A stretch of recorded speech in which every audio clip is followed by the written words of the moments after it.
course, we do have a few participants here. So hello, everyone. Thank you so much for joining us today. As Ivan has already presented me, my name is Veronica. So today we will be talking about how to enhance AML investigations with the use of OSINT softwares, and we will be showing you numerous use cases, and Ivan will be describing exactly how OSINT software can be utilized for these types of investigations.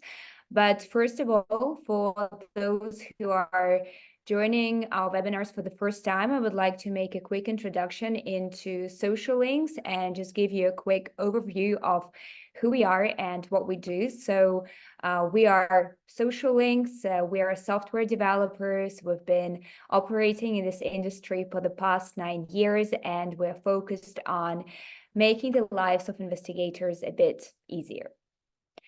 So within our product portfolio, we have different options of the software. So the one we will be actually conducting our use cases on today is CrimeWall, and this is our own intelligence platform. It's SaaS. We also have a plugin for Maltego, SL Professional.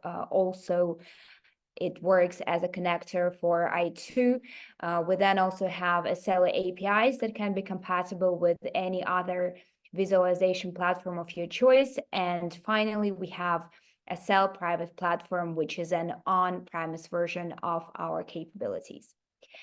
So quickly recapping the agenda for today's webinar. So we will firstly start off with discussing some of the problems that investigators can face when it comes to the AML cases.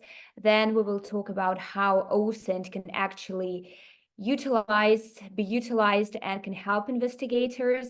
And then we will move on to 3 exciting use cases that we will be showing you that are actually based on real let's say cases, crimes that have been going on. So it will be good to understand your opinions. Of course, as usual, feel free to send any questions in the chat. We will aim to answer them as we go along. If not, we will have a Q&A session at the end.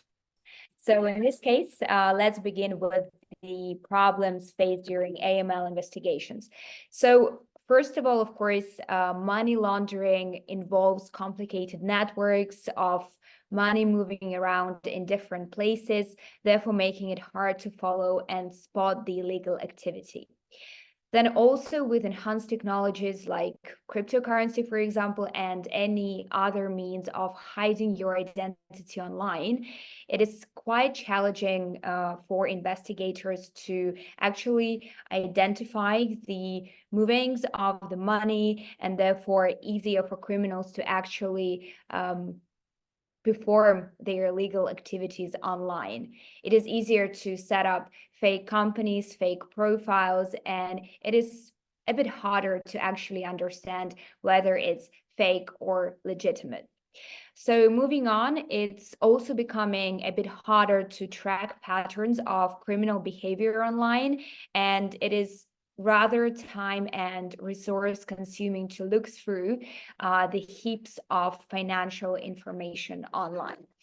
And lastly, but of course, I believe you as investigators will be able to list more of those problems. But anyway, identifying locations of the criminals in the cyber realm is quite a challenge these days.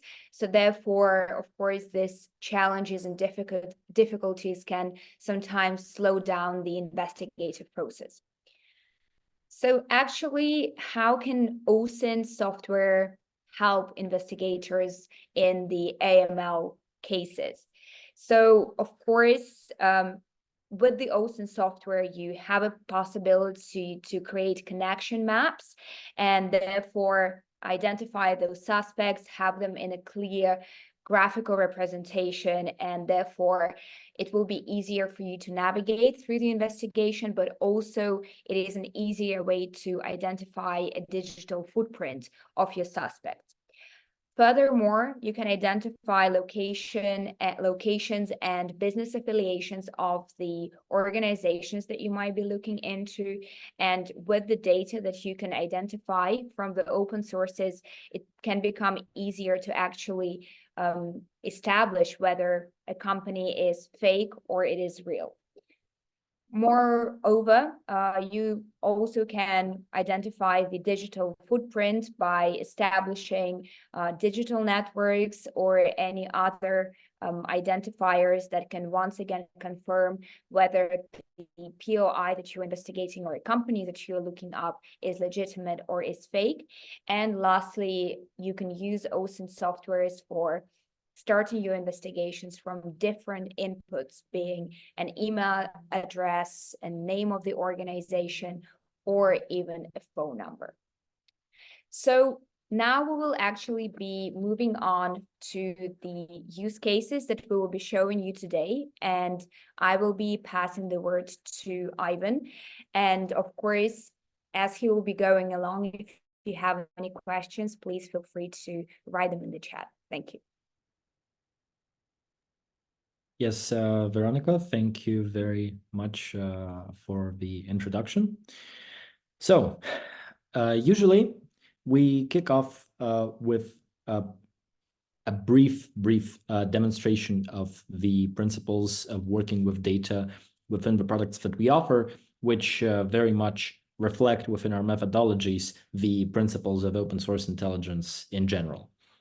So, in the first example, what we have as an input is an email address and a username and one name of a company, although there are several additional ones.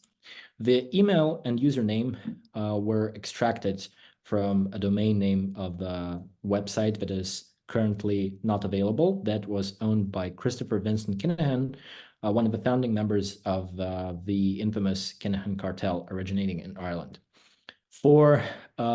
Initially for the input, we need to credit Bellingcat. So this was something I stumbled upon in one of the case studies that they published. And I was curious to see for myself whether we can perhaps extract and deepen something into something more than was there. Although the case study was quite good, of course. Now, what we can do here, we have the basic element, and we further proceed to run additional queries to get more data based on what we currently have.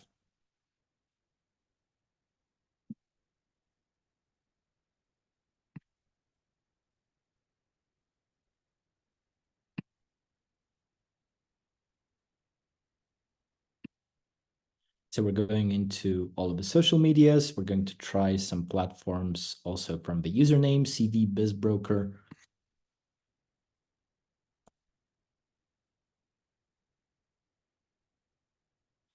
And what we get so far are accounts within Gravatar and within Skype that may contain additional potentially valuable data as well. We have a record containing a phone number, which we further extract onto the graph as a separate element. We have the PayPal account, CV BizBroker, with the screen name.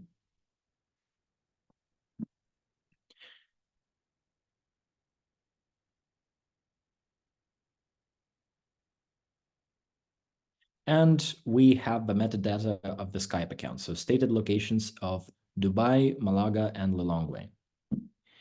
Now, from this further, we proceed into enriching the second identifier, which is the phone.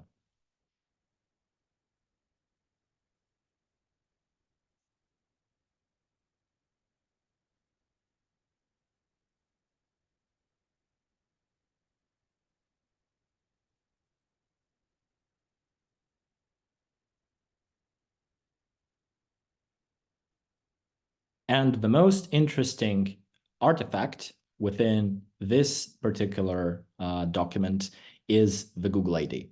You will see in a few minutes why.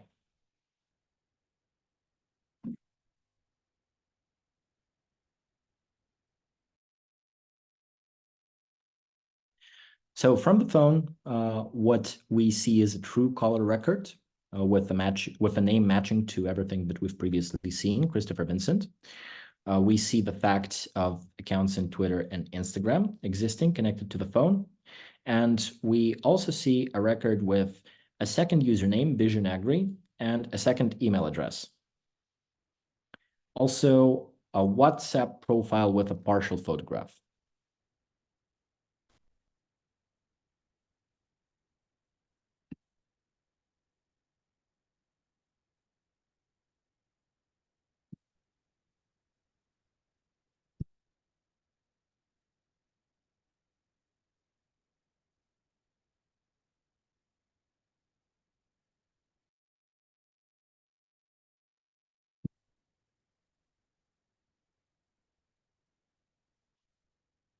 And as I said, the most interesting artifact in all this midst is the Google ID from which we further proceed to extract the Google reviews.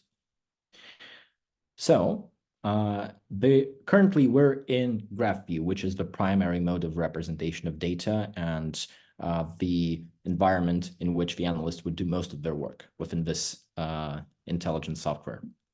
We can further go into table or map view. We're waiting for all of those locations to load up now. And particularly on the map, we will see displayed all of the location entities that we have within the document that we're currently working in.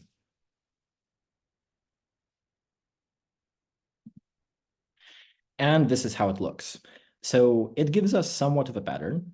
There are locations from the United States to Hong Kong.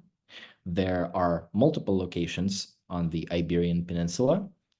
There's one within Istanbul and one within seemingly the Netherlands. And there's quite a bit in the United Arab Emirates. So this was the place where Mr. Kinahan has been living for quite some time. And as we can see from the reviews and from the locations where they are, has been filling quite comfortably in general. So each of those review entities also contains URLs, timestamps. We can follow the URLs to look at the attached photographs, at the text, and summarize this with the whole broad picture of the investigation if we were doing it. Now, there are also locations within Zimbabwe and within the South African Republic, which we can see. Quite a bit in the capital and around the capital of Zimbabwe, where this person has allegedly gone on a business trip after trying to secure a deal of buying old airplanes from Egypt after a conference hosted by a large international organization dedicated to the topic of humanitarian aviation. So this is the first instance that we have within our examples. Now we're going to the second one, where initially we start from a phone number belonging to a particular individual.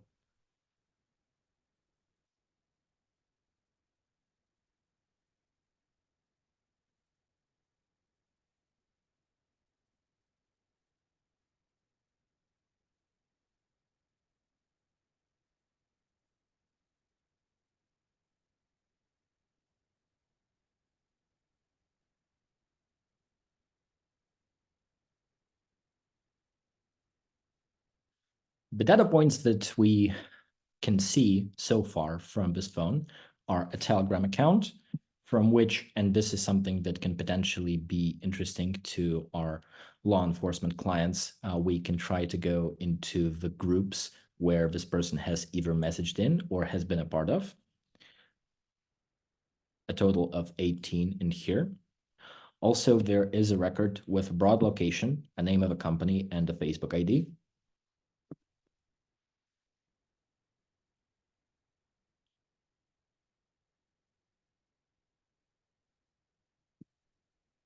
and another one with an email address. There's a Truecaller record with the name of Barbara Fried, so somebody quite likely related to Sam Bankman-Fried. And there is a Foursquare account, which is a social media, so we can try to extract the general details and the followers and followees to see how this fits into the big picture.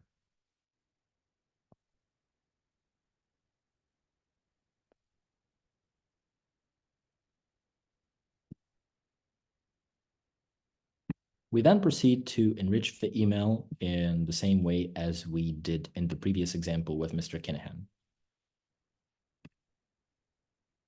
Some platforms allow to get the account directly. Some other platforms allow us to initially just see the fact of an account existing, which does not mean that we cannot get to that account at some point. In quite a bit of cases we can. So here we get a Skype account.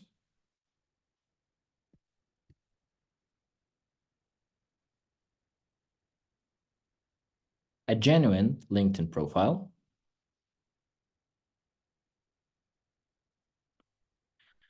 The fact of the existence of Twitter and Instagram being connected to this particular email.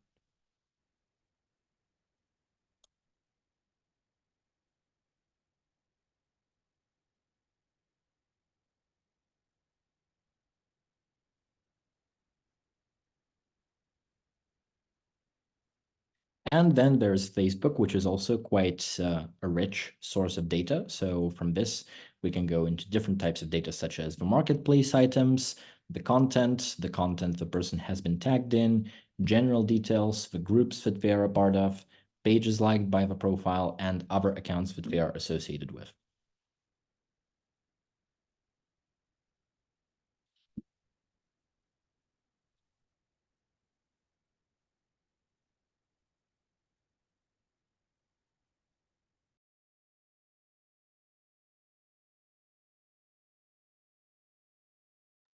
So I see one question. Most of the questions that arise during the course of the webinar, we will answer during the Q&A session, but since some of the output is still loading now, how is the list of relevant collectors defined in the left menu? Can users add extra collectors or remove specific ones?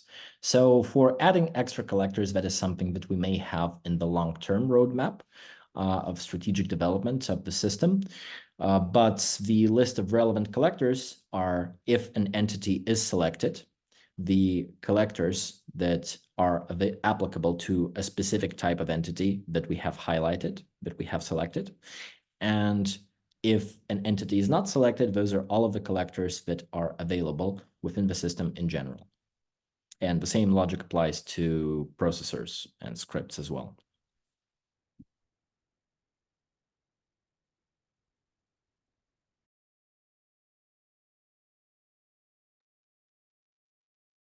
So we can also look at the tasks that are currently running or have been finished to see how many results they fetched and when, and how many we have left.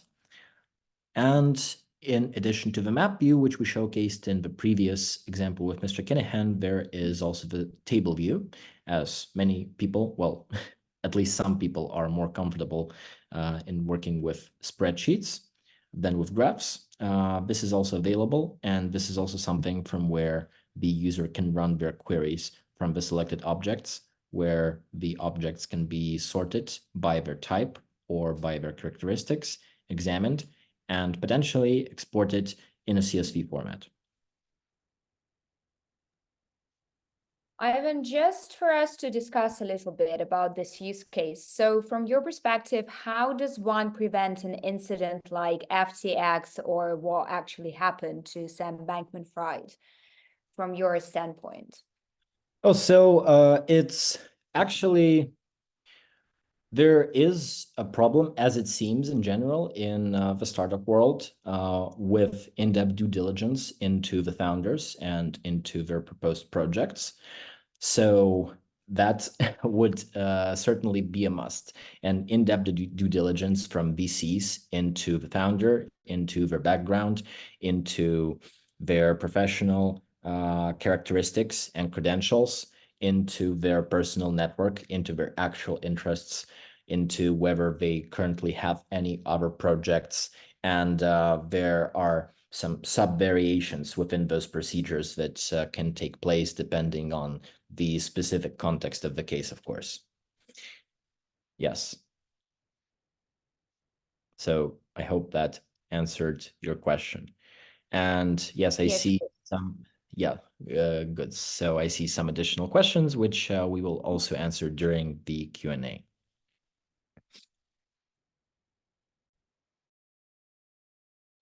And now we have the third example with the third type of basic input, which is a username.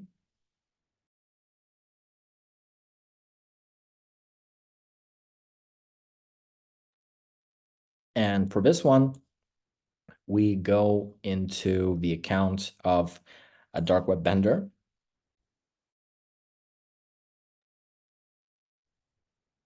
From which we further subsequently extract the products that they have posted.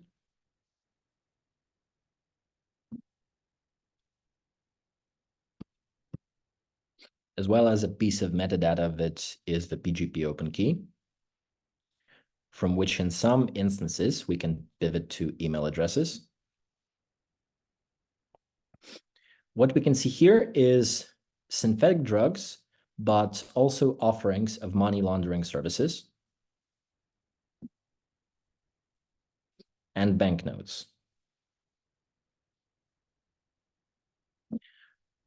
For each of those properties that imply a large volume of text, we can open that in a separate sub-document if needed, particularly if the text is large.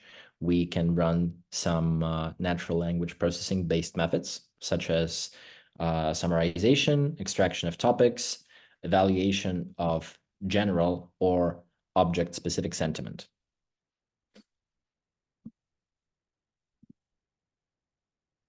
Here we eventually do get an email.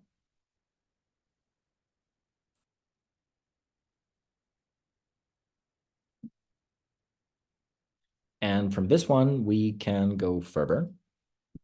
So we're using the SL Darknet pack to search in additional sources.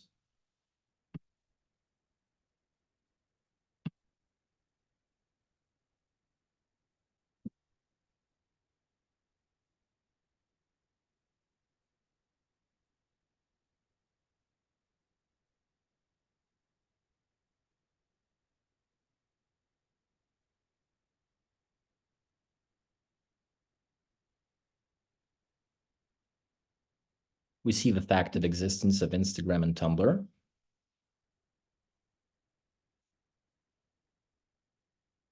And we see a MySpace account with the screen name LoveTran and a username which seems to be a misspelling of Filipino models.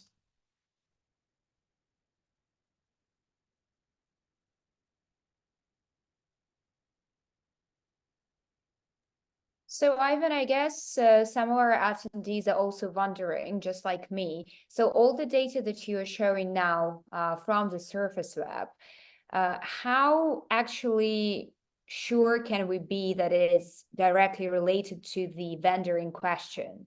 So how can we actually, let's say, prove that, this is the person, the POI that we are interested in? Okay, so how do we ascertain the identity of this person and whether or not they are related to the activity that we see here in terms of the products? That is a multi-directional procedure, so to speak. There are instances which are good references with the de-anonymization of Ross Ulbricht, Alexandra Casas, and Guy Valerius. So some of the most famous cases within dark web and cryptocurrency investigations. So this included searches into multiple sources, cross-verification of usernames, PGP keys, email addresses, and also stilometry. So assessing the level a person writes and in general, the manner of communication that they have. And particularly with this user here, there is a profile that we have identified in one of the ISC records, which is not social media. which is a specific forum, Bitcoin Talk, related to cryptocurrency, which hosted the community specifically of the early Bitcoin adopters and early cryptocurrency adopters, where the manner of writing is quite similar to what we see within the description of the product positions.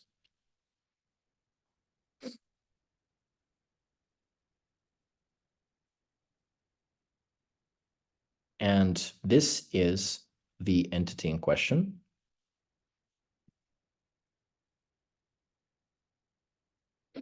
But all of this does imply combing through all of the pieces of data that an analyst might have, of course.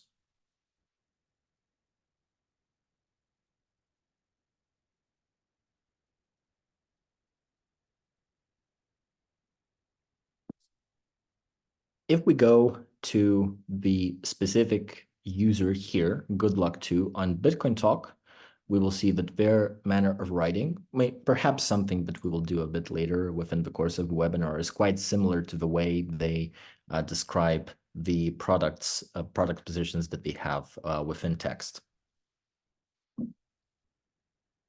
Yes, so this is another example that we have for dark web, and specifically for a vendor engaged in providing allegedly money laundering services.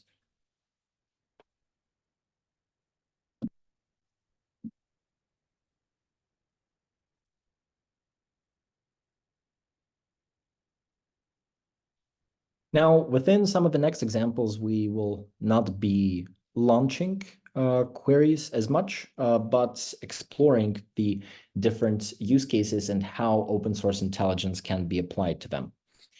For example, there is a large Indian conglomerate engaged in many strategic sectors of the country's economy, and there has been a report by a US-based research firm, which is also called a short seller firm, and they have some quite interesting materials with the combination of open source intelligence and financial forensics, which just goes to show, as in many other instances, how OSINT is something that is complementary to all of the more traditional investigative disciplines.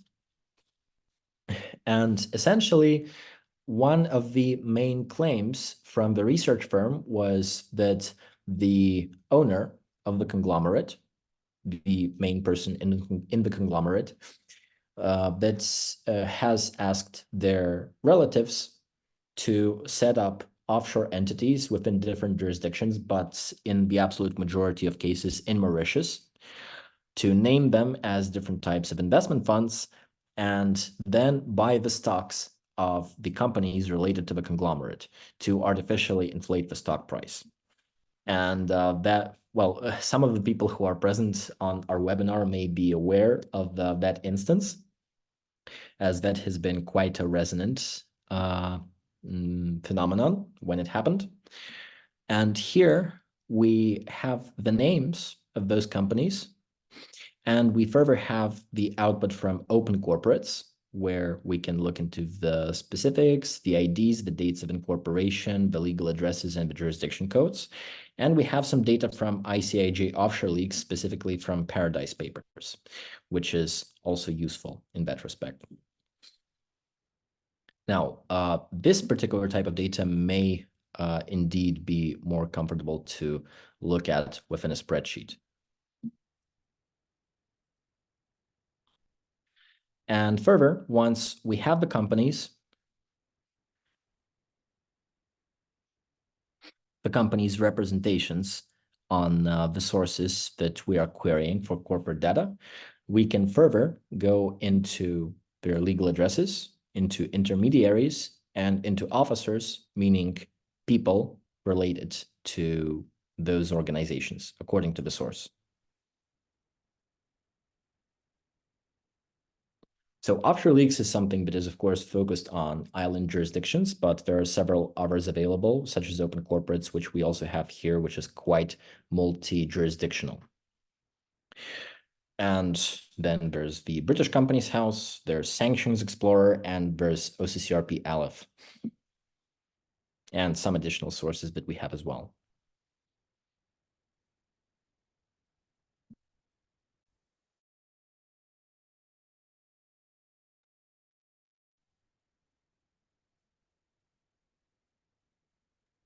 Ivan, do you actually think that OSINT is going to play a substantial role in ensuring responsibility of corporate governance, like at some point in the future?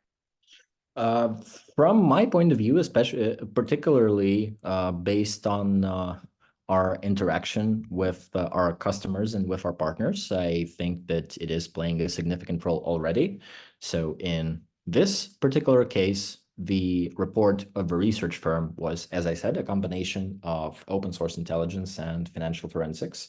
Uh, so within the scope of work of any type of regulator, of any type of financial authority, any type of an enforcement agency focused more on the economic side of things, of course, it's currently an important factor. Well, one of the basic reasons being there is much more data is becoming basically open, and there is an increasing amount of specific points and to be extracted further from that data, and an increasing amount of ways to link the different data into information to then further post-analysis produce intelligence based on that, and ideally actionable intelligence, of course. So that's a very good question, but is related not just to this example here, but also, of course, relates to in a way to the question on the FTX issue. So yes, the logic of using the logic of seeing OSINT as an indispensable methodology or set of tools, or both of those, or some other ways to call it, is quite prevalent today within the professional field of the people who would be responsible for this. And here we have another example, which is one of the biggest, well, certainly one of the most resonant, one of the most globally famous instances of corporate and governmental misgovernance, which is called the 1MDB case, which was an instance of undue embezzlement of large amounts, up to $4.5 billion by official evaluations of government funds from within a development fund in Malaysia. So here we have the names of the people and the names of the companies. Najib Razak was the prime minister of Malaysia at the time. One other person who we see here is the son of Mr. Razak, and also the stepson, whose role I will explain a bit later, as well as a person who is currently a fugitive, supposedly in Macau, who many people believe to have played a very, very important role in that scheme. Along with the then Secretary of Treasury and the CEO of the 1MDB fund. There are also people that we see here, such as the father of Taek Jolo, such as the lawyer that he has worked with, particularly according to the leaks published by the ICIJ, International Consortium of Investigative Journalists, an associate that has been deported, I believe, from Macau recently, ironically not extradited, but deported due to supposedly visa problems, who has died shortly after the authorities interviewing him on the topic of Taek Jolo, and another business associate who has worked with Mr. Lo in the past, who has been, I believe, extradited from another place, and said to have received subtle threats from Mr. Jolo on being careful to not get into the hands of the authorities, otherwise some things may happen to her.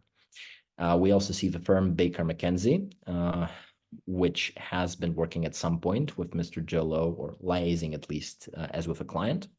We can see some of their offshore entities with the same type of metadata as we would see in the previous example. And also Goldman Sachs, which was underwriting the bonds for 1MDB, and UBS Group AG and BSI, two Swiss banks that were set to take part within facilitating some of the transactions. Another quite ironic piece here is that some of the funds are said to have been laundered through the production of the film Wolf of Wall Street, which was done by a studio, Red Granite Pictures, set up by the stepson of Mr. Najib Razak, and a US film producer, Joey McFarland, who also owns McFarland Entertainment LLC. And there are also some additional open corporate entities related, some of them bearing the name Red Granite, such as Red Granite Real Estate Holdings, and some of them seemingly also related to the entertainment industry. And yes, from any of those, we can, of course, pivot further. So we see some of the British companies that were associated with the name of TechJalo. And further from those, we can get their legal addresses, the other officers related to them. We can do the same with Reed Smith LLP to see where there is perhaps a connection between the organization which employed the former lawyer of Mr. Jalo and the companies that he has to his name. And then there are the organizations owned jointly by the son of the then prime minister and their associate within different jurisdictions highlighted in Panama Papers, which we can also take a look at using those data extraction methods.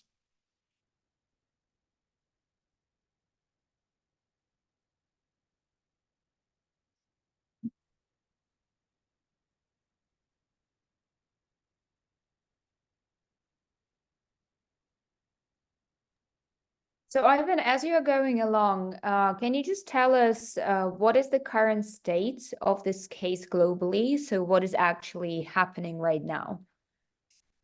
So as this was a huge scandal, and as this was a huge scandal with many negative consequences for a great many people, it is quite resonant, and it is still an ongoing investigation, as one of the central figures has not been apprehended.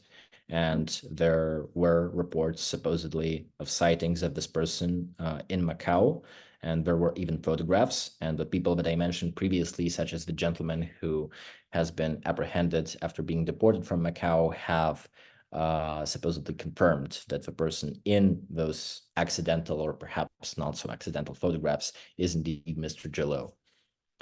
So yes, this is something yet for somebody to be solved by perhaps one of our clients. That will definitely be a lucky person in terms of their further career development.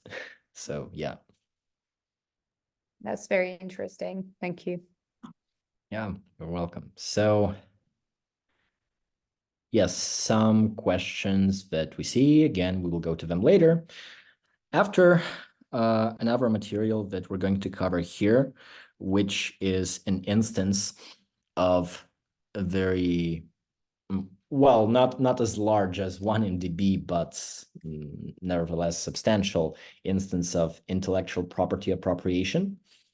So the intellectual property in question is the rights to the video game Disco Elysium, which had revenue, I believe it was either 70 or $170 million at the end of the day, something along those lines.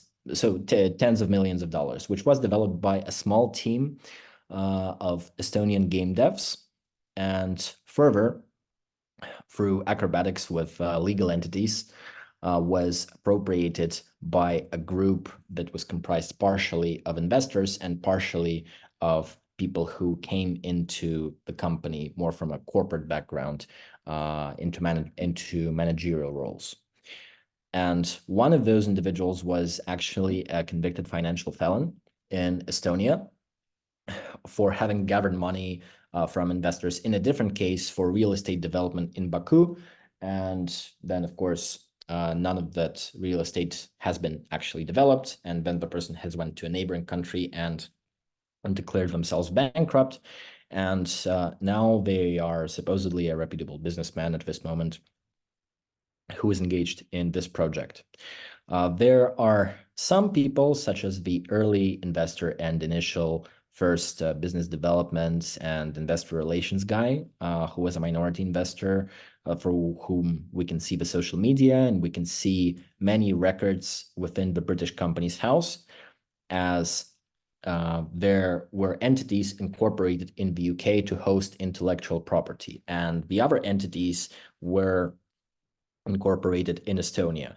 So a key point, I believe, was when one of the people, I believe they're here, so Mr. Ilmar Compass, has acquired the intellectual rights, has acquired the legal entity that was the owner of the intellectual rights to everything that the studio Zaum has been developing for £1 and then sold it back to the company for 4.8 million euros.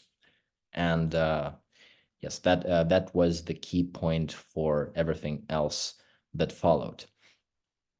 And anybody who would be looking into this case, either as investigative journalists, such as what this material is based on, the material by a video game investigative journalists channel called People Make Games, or anybody from financial authorities, or anybody who would be a litigation support specialist, would definitely benefit from something that would automate looking through all of the legal entities, the officers of the companies, their relations between another on the second layer of social media, which is, of course, complementary to the corporate side.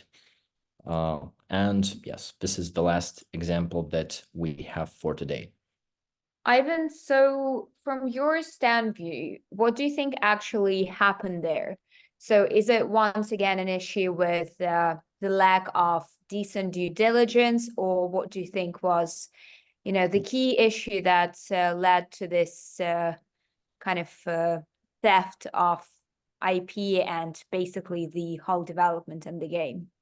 Well, seeing as a very good question, seeing as how the developers and the initial investors, particularly one whose share was further bought out, Mr. Margus Linneme, who is an institutional investor in Eastern Europe, as I understand, the fact that they have let into their midst several people, at least one was a proven financial criminal, definitely speaks for the lack of proper due diligence in this case, and definitely speaks for proper due diligence into a person and into their previous business activities, into their CV, as something to be very, very important in any kinds of dealings in 2024 and further on. And what I think actually, yes? No, I was just going to say that I guess one of the conclusions that, myself and the audience, after seeing some of the use cases that you have shown today, one of those conclusions can definitely be that, a decent and in-depth due diligence can actually prevent from numerous sort of money laundering related use cases. So definitely due diligence is a measure that needs to be implemented, into different businesses, into different negotiations and the deals, in order to ensure that, any possible risks can actually be mitigated at the earliest stages. Yes, definitely. And coming back to the other part of the question, I might be biased here because I like the studio and their artwork a lot, and I don't really like people who engage in financial fraud. What it seems to look like is that some people have unduly appropriated something which did not belong to them from people who were actually doing a very cool thing. So yes, our colleague has just launched a poll. Please answer the questions. That would be quite helpful to us in the further development of our products to help you in your work. So is the webinar useful for you? Would you like a free trial to see how Crime Wall can be applied to your use cases? And are you currently planning to implement OSINT solutions at your organization? Yes, thank you for that again.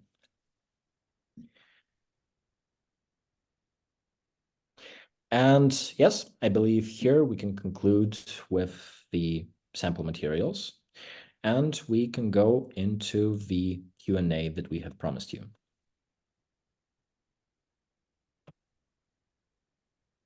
So for anyone who would be interested to trial Crimal, you can also scan the QR code here, and we'll be, of course, getting in touch with you following the webinar to understand your needs, and we'll be happy to offer you a trial. Okay, great. Thank you again, Veronica. So the questions that I see so far: how can the data underlying the discovered links be exported in case discovery requires to either prove certain or all links? This can be exported into, well, a report or something which I would call a structured export. Or this can be exported in CSV if perhaps the analyst is more comfortable to further assess it in another environment and then come back to the system that they were initially working in. So I hope that answered your question. Are you able to include a customer's risk indicators to enable red flags dependent on risk appetite, risk taxonomy? Very good question. I think that's something that would be better discussed personally in relation to your specific use case. We would definitely like to see how we can help you. Could you run a test on John Doe, let's say the former CEO of John Doe Incorporated? We could, but we could do so within a more personal interaction type of setting. Thank you. Do you provide structured investigative methodology for AML? We provide structured investigation methodologies for open source intelligence in application to different fields, including AML CFT, which is based on our understanding of the problems. We constantly research those. We have an in-house OSINT unit to which I also belong. And we have experience also from conducting professional services, which of course contributes to our understanding. And we have our observations of the way our clients approach those types of problems. So we have a high level of competence in OSINT, we have varying, depending on the team member, levels of competence in regards to particular applications. We have people with different specializations. If you would like to request a training, then that is also something we can definitely do. If the client has authority to add additional data, are you able to import and process? Yes, we can definitely import. We can then use it as part of the logical structure of the case, of the document within the system, and we can run live searches on that as well. Are we able to analyze Bitcoin and the level of cleanliness of Bitcoin? Partially. So we can work with the Ethereum blockchain. We can work to an extent with Bitcoin, but I would not say that we are specialized in cryptocurrency investigations.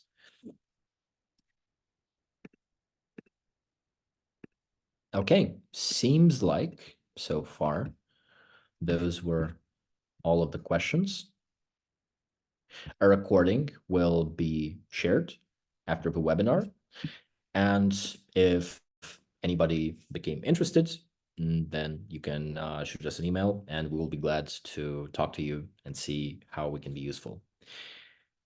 So yes, I think this concludes it. Thank you all very much for coming. We hope this was interesting and useful and potentially fun and exciting and applicable to your professional field. Thank you all very much, and we wish you a good remainder of the day. Thank you all.